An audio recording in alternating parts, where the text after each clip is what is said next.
आदाब नाजरीन, Saiyaara news TV में आपका खैर मकदम है। मैं आपका दोस्त सैयद अफरोज। आइए देखते हैं कुछ खबरें।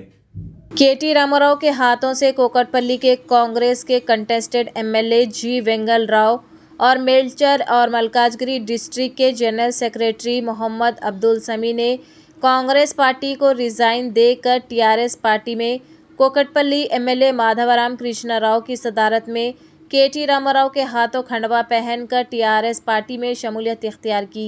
इस मौके पर वेंगल राव ने मीडिया से बात करते हुए तमाम तफसीलात बताई है और मोहम्मद अब्दुल समी ने केटी रामाराव को इमाम ज़मीन बांधा और कहा कि टीआरएस पार्टी के लिए अच्छा काम करेंगे और टीआरएस पार्टी को आगे बढ़ाएंगे।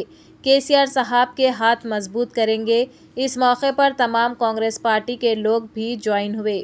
నేను రిజన్ పెట్టిన రోజు మా స్థానిక శాసనసభ్యులు కృష్ణారావు గారు, ఎమ్మెల్సీ నవీన్ రావు గారు, అరకిపూర్ గాంధీ గారు, మా కార్పొరేటర్ జూపల్కి వీళ్ళందరూ కూడా మా కార్పొరేటర్ అందరూ కూడా నా తనకు వచ్చి అన్న కలిసి పనిచేద్దాం, నువ్వు అంటే మాకు ఇది కాదు, మీ పార్టీ ఉండొచ్చు, మీ పార్టీని మోసం చేసింది, కలిసి పోదామని నా ఇంటికి రావడం నాకు ఎంతో గౌరవంగా అనిపించింది.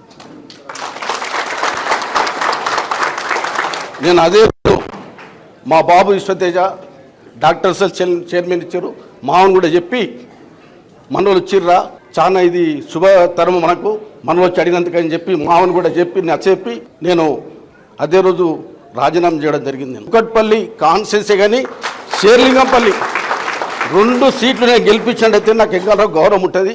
2 సీట్లకు ఇంతకు వీళ్ళకి వచ్చిన మెజార్టీ కానీ నాకు ఎక్కువ రావాలని నా మనస్ఫూర్తిగా నేను రావడం జరిగింది. కేసీఆర్ గారు రూపకల్పన రాష్ట్రానికి తెస్తే కేటీఆర్ గారు మన తెలంగాణ రాష్ట్రానికి ఒక డైమండ్గా, మన హైదరాబాద్ గ్రేటర్ హైదరాబాద్కు ఒక డైమండ్గా మన రాష్ట్రానికి అతను ఇదున్నాడు చెప్పి అది వేరే రాష్ట్రాలు చెప్తారు. తెలంగాణ రాష్ట్రానికి మీకు కేటీఆర్ గారు ఉన్నారు, కేసీఆర్ గారు ఉన్నారు, హరీష్ రావులు అంటూ ఉన్నారు. వాళ్ళు రాత్రి మగలు ఏ సెక్షన్ కానీ పనిచేస్తున్నారు అనేది బయటి ప్రజలు కానీ ఎవరు కానీ గుర్తుపడి చెప్పడం జరుగుతుంది. तो जैसा कि आपने देखा नाजरीन, क्या हो रहा है देश और दुनिया में, इसी तरह के लेटेस्ट न्यूज़ देखने के लिए हमारे चैनल को लाइक करिए, शेयर करिए, सब्सक्राइब करिए और हमें दीजिए इजाज़त।